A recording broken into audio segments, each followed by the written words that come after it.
como que tem uma sociedade que, por um lado, oferece tantas coisas boas, né, pelo menos na minha opinião, mas, por outro lado, também tem tantos problemas.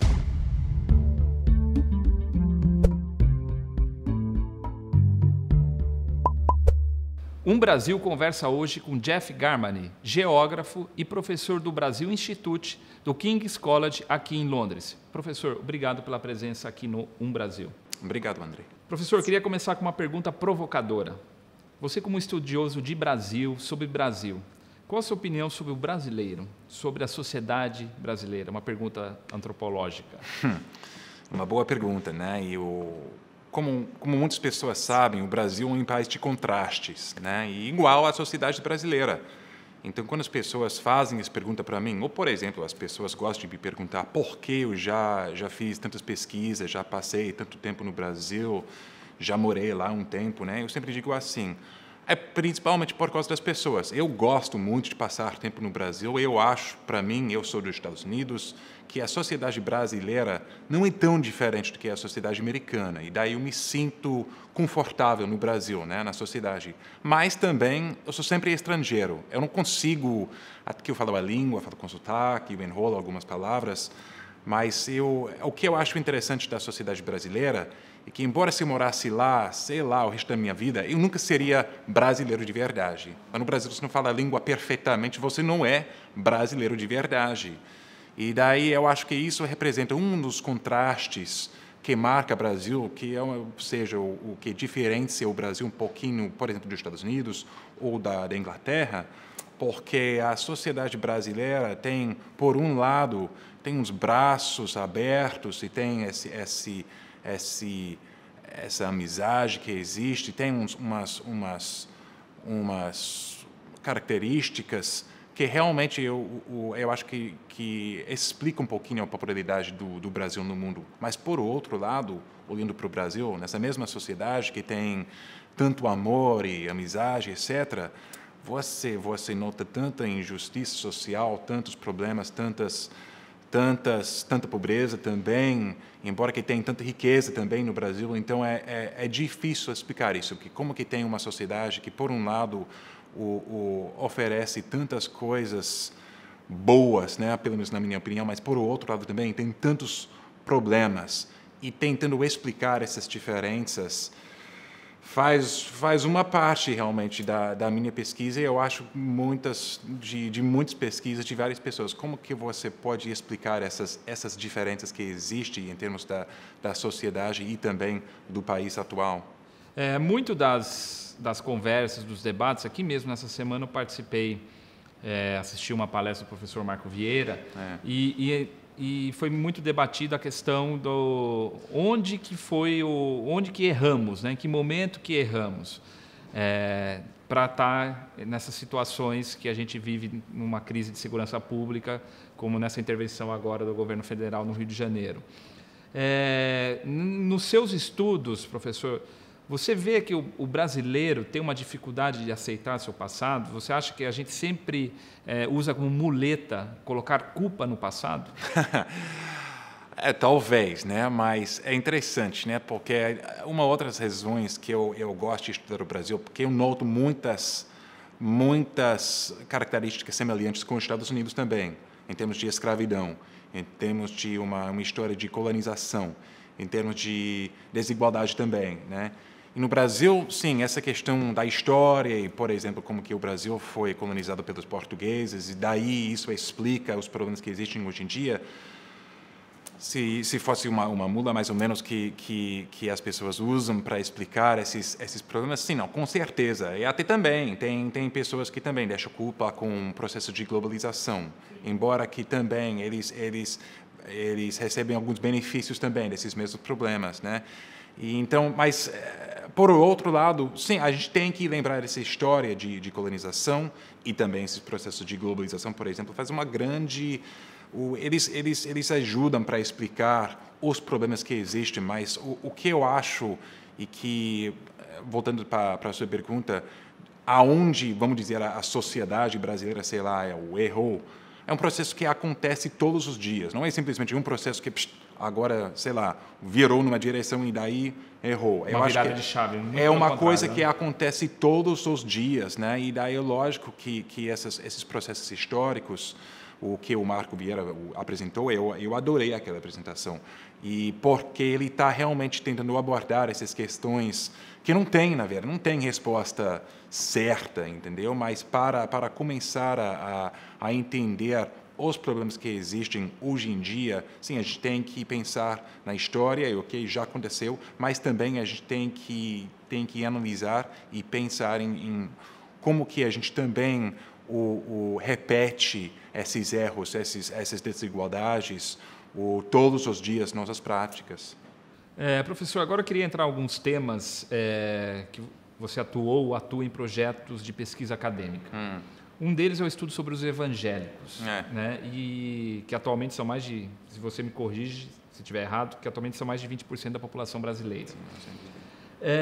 Quais setores da população estão sendo mais afetados dessa maneira, positivo, negativamente, assim, nem sei se tem que entrar nesse mérito, mas o que eu queria contrapor, o que é a minha pergunta realmente é o seguinte, contrapor com a realidade política. Qual que é a interferência, qual é a mudança que isso pode acontecer? Por exemplo, hoje nós temos um prefeito no Rio de Janeiro que é da Igreja Evangélica, o Marcelo Crivella. Tem algum impacto na sociedade, seja positivo ou negativo? Queria que você comentasse um pouco sobre essa questão. É uma boa pergunta, né? E, bom, também eu não vou usar essas palavras positivo ou negativo, mas é interessante pensar que o que as pessoas chamam, vamos dizer, o bloco evangélico, né? A bancada evangélica no Congresso, né? Sim. Na verdade, é uma bancada enorme. Tem muitas pessoas, e nem todos, na verdade, são evangélicos, né? Também inclui algumas pessoas de outras religiões, ou católicos também. Essa bancada, em termos de números, é uma bancada enorme, né? Então você olha para o Congresso e pensa, não, essa bancada tem tanto poder, etc. Mas na verdade essa bancada é uma bancada em grupo diverso, né? E também eu acho importante lembrar que, olhando para a sociedade também, que o que significa um evangélico é também um grupo muito diverso, né? Inclui algumas pessoas realmente que têm uma perspectiva muito mais o que eu chamaria conservador, né? Mas, por outro lado, tem evangélico que não tem problema nenhum com casamento gay, que não tem problema nenhum com a legalização, por exemplo, de maconha. Que não, os evangélicos que existem na sociedade hoje em dia são um grupo muito diverso. Agora, o que acontece, né? Os que chamam mais a atenção, que está lidando esses grupos, normalmente eles são mais conservadores.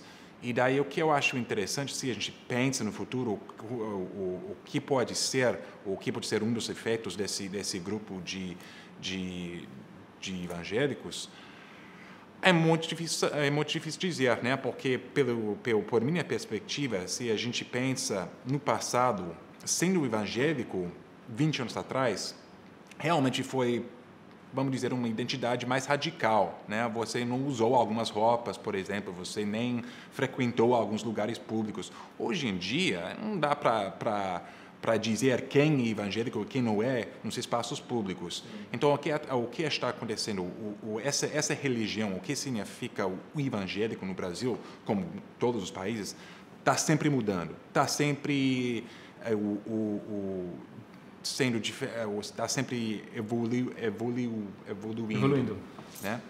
E então é interessante pensar que o que pode ser que, por enquanto, né, essa identidade religiosa está sendo muito importante para essa bancada evangélica, né? Mas daqui a uns 20 anos, com certeza esses mesmos interesses conservadores vão continuar, mas eu não tenho certeza que no futuro eles iriam conseguir também usar essa identidade religiosa para motivar ou sei lá, para avançar a sua própria agenda. Essa resposta está indo para nas todas as direções agora, mas o que eu gosto de dizer é que essa força da bancada evangélica, o poder político dos evangélicos, com certeza é forte hoje em dia, chama a atenção e deve chamar a atenção, mas também a gente tem que lembrar que é um grupo muito diverso que politicamente representa, o poder deles é mais um poder econômico, político, mais conservador, né? E se o que vai ser interessante, pelo menos para alguém como eu, como pesquisador, é no futuro como que eles podem continuar usando essa identidade religiosa para definir as suas ideias e para aumentar o seu base de apoio, etc. Eu não tenho certeza que a religião vai continuar sendo, vamos dizer, o base que eles usam para defender esses valores ideológicos, né? Talvez, né? Mas o que eu acho interessante é que como que esse grupo vai continuar evoluindo no futuro. Tenho certeza que eles vão continuar sendo um grupo poderoso, né? Mas se a gente olhasse para uns 20 anos atrás, esse grupo também existia, né? Mas o que eles usaram para se identificar-se, ou seja, para criar um base de apoio, foram, vamos dizer, ideias ou identidades um pouco diferentes. Imagino que daqui a uns 20 anos vai ser também algumas outras identidades, ideias, também um pouco diferente. Tendo essa influência política, a bancada, né, evangélica, e a sociedade brasileira é uma sociedade conservadora, né, no todo. Cruzando com as eleições agora, 2018, que a gente vive um cenário, né, que cada dia, um dia é um apresentador de televisão, um dia é o fulano, um dia é o que foi condenado pela justiça. Você acredita que pode surgir alguém, porque ainda tem bastante tempo, nós estamos gravando a entrevista agora em fevereiro, até outubro, um nome e o Brasil ter um presidente eleito em 2018 da bancada evangélica? Com certeza. Com certeza. O problema é que eu não vou dizer problema, né? Eu já estou julgando agora, né? Mas o que eu acho interessante, eu me lembro há uns, 2 anos atrás, eu falei, eu acho que o Donald Trump não tem chance de ganhar a presidência americana. E olha o que aconteceu. E parece que no Brasil, na verdade, também é o ambiente, a paisagem política já tem menos como se diz, certeza, entendeu? Porque realmente não tem alguém, talvez, na minha opinião, se ele puder, o Lula vai ganhar a presidência, né? Mas ele pode cair na cadeia antes das eleições. Então, que agora, vamos imaginar uma eleição sem Lula. Ponto de interrogação pode gigante. Ser qualquer pessoa, até o Jair Bolsonaro também é Nossa, ele já é uma pessoa que cria um medo com muitos grupos, por boas razões, né? Eu acho que, se não fosse ele, ele já tem uma chance e representa que, sim, com certeza alguém da bancada evangélica tem uma chance de ganhar a presidência. Isso também representa que o grupo de candidatos brasileiros, ou seja, que a população não acredita muito nas opções nem nos candidatos, e não é um sinal bom da democracia no Brasil se alguém como Jair Bolsonaro realmente tem uma chance. Sim. Mudar de assunto, de temática, mas também dentro das suas pesquisas, professor, segurança pública e segurança privada. A gente estava até discutindo isso antes da entrevista. Cada vez mais a gente tem altos níveis aí de criminalidades, brasileiros de classe média alta acabam se recorrendo aí à segurança privada, né? Quem tem dinheiro é o carro blindado, é segurança particular e por aí vai. De que forma isso pode afetar ou já afeta a qualidade da segurança pública? Eu acho que afeta em várias formas, né? Até há formas que é difícil verificar, né? Mas quando eu começo a pensar nesse assunto, eu penso assim, primeiro, por que a segurança pública tem tantos problemas no Brasil, né? Todo mundo reclama da segurança pública no Brasil, até os ricos também os pobres. Ninguém confia na polícia, sim. Todo mundo acredita que a corrupção é um grande problema, né? Então, se está todo mundo acreditando e está todo mundo em acordo que a segurança pública não é suficiente, que tem problemas, então por que não muda? Porque numa sociedade, quando todo mundo concorda em alguma coisa, normalmente essa coisa muda. Então, o que me chama a atenção aqui é que deve ter algumas razões que a segurança pública no Brasil não está mudando, né? E, logicamente, tem algumas pessoas que vão beneficiar desse sistema de segurança pública que não funciona, né? Antigamente e até hoje são principalmente os ricos, né? Eles não têm que preocupar com a lei, né? Eles têm, sei lá, eles têm problema com a polícia, eles podem pagar alguma coisa, mas eles não vão para a cadeia. Então, tudo bem, eles não confiam na segurança pública, e, por um outro lado, representa um benefício mesmo para eles. Eles não têm que preocupar com a lei. Até hoje, parece que isso continua, né? Eu gostaria de acreditar que no Brasil de hoje em dia essa desigualdade está mudando um pouquinho, né? Que os ricos, até os ricos, têm que pensar também nos processos legais no Brasil. E a gente está vendo alguns casos que realmente algumas pessoas que antigamente nunca teriam ido, por exemplo, no tribunal, que agora eles estão condenados. Então, isso, para mim, isso oferece um bom sinal.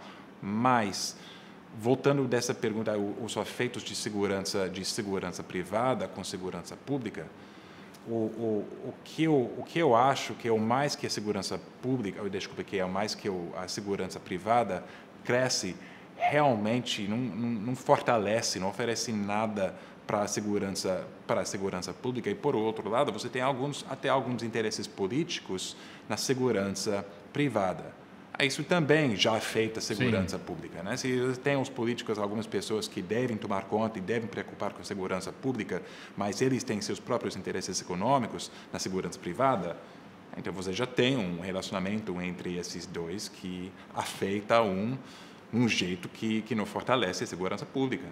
Então, para a minha perspectiva, assim, esse crescimento de segurança pública, com certeza não é um bom sinal para o futuro de segurança, ou desculpa, da segurança privada, não é um bom sinal para o futuro de segurança pública. Não tem países que têm, vamos dizer, o segurança privada, o que está crescendo, que está aumentando cada vez, que também tem segurança pública confiável.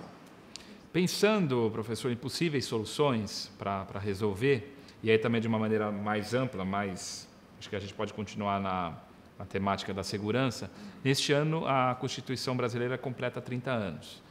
E no Brasil discute muito, né, cada vez mais, que a nossa Constituição tem muitos direitos e poucos deveres.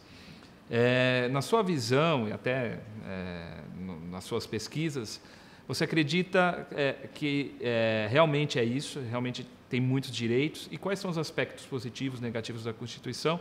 E a gente precisa de uma grande reforma no país, uma nova Constituinte, por exemplo? É uma boa pergunta. Porque, para mim, olhando para a Constituição brasileira de 88, é realmente um dos documentos mais avançados, mais impressionantes do mundo, né? A Constituição brasileira, no papel, é uma Constituição impressionante. Mas, obviamente, por outro lado, o paradoxo clássico, né? Que tem leis que não pegam, que tem esses contrastes, que, sim, talvez... eu não acredito que, pessoalmente, na minha opinião, eu não estudo essas perguntas particularmente, mas eu acho que o Brasil não precisa de uma Constituição nova, né? O que o Brasil precisa é realmente vamos dizer, os elites, uma classe política que siga a Constituição, entendeu? Então, tem essa Constituição, mas o lei no Brasil, como na verdade eu acho que em muitos países, o lei é complicado, mas isso não é, vamos dizer, um acidente, né? O lei é complicado porque alguém que tem poder, alguém que tem condições, alguém que tem recursos, pode usar o lei para fazer tudo legalmente, né? No Brasil, se você tem dinheiro, se você tem o recurso suficiente, você pode usar realmente o lei para conseguir tudo legalmente o que você quiser. E para os pobres é o contrário, né? Mas isso não é simplesmente um problema brasileiro. Eu acho que existe, todos os países têm uma desigualdade em termos de quem tem acesso, realmente pode confiar no lei. Mas no Brasil, a Constituição não é simplesmente o problema, né? É mais, vamos dizer, alguns interesses, alguns grupos sociais que na verdade não tem que preocupar com a lei no mesmo jeito que outros grupos têm que preocupar.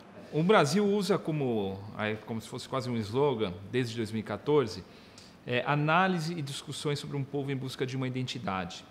Né? Diante dessa... A gente está vivendo você acompanha, né? Uma ebulição sociopolítica que vivemos. Você acha... Qual que é a nossa atual identidade nacional, professor? Também é uma boa pergunta. Identidade nacional no Brasil é um tópico tão complexo e tão interessante, né? Que também, olhando para os Estados Unidos, de onde nasci, eu acho também é complexo, mas pelo menos nos Estados Unidos você tem essa ideia de liberdade, né? Você pergunta para o americano o que significa americano, o que diferencia os Estados Unidos, eles vão responder liberdade, né? Que obviamente não significa praticamente nada, mas pelo menos você tem essa ideia popular. Identidade mesmo. Né? Identidade, né? Se você perguntasse para o brasileiro o que significa, tipo, como que é o brasileiro, como que você iria descrever a identidade nacional no Brasil, eu acho, até que eu já fiz essa pergunta para vários brasileiros, é muito difícil para as pessoas responderem, né? Eles gostam, igual, eu acho que mesma coisa, todo país tem uma dificuldade de explicar, articular o que significa ou como que é a identidade nacional no seu próprio país. Mas no Brasil, nossa, olhando para os processos históricos de criar uma identidade nacional, como que mudou desde o Getúlio Vargas e como que existe hoje em dia, você tem uma identidade muito complexa no sentido que é uma identidade que, vamos dizer, inclua todo mundo, né? Que está todo mundo incluído, todo mundo pode ser brasileiro, é um país de paz e amor, etc., né? Mas, por outro lado, essa narrativa foi construída em cima de todos qual é essa palavra? Todas as desigualdades, todos os pecados, mais ou menos, do mundo, né? Essa história de colonização, de escravidão, etc. E como que você pode ter essa história de tanta desigualdade e, hoje em dia, um país que aceita todo mundo, né? Então, essa questão de identidade nacional, para mim, representa um dos melhores exemplos de contrastes que existe no Brasil, né? Que fica praticamente impossível descrever o que realmente significa o que é ser brasileiro. Mas também eu acho que é isso, na verdade, essa eleição agora, o que está acontecendo hoje em dia no Brasil, que na verdade a gente está falando sobre várias lutas e até brigas também, brigas nas ruas até, né? Exato. É essa questão mesmo. Acho que a sociedade brasileira está confrontando esse problema de o que significa ser brasileiro e quem tem o poder de articular isso. Eu vejo a mesma coisa também nos Estados Unidos. Eu vejo a mesma coisa aqui na Inglaterra, né? Essa questão do Brexit.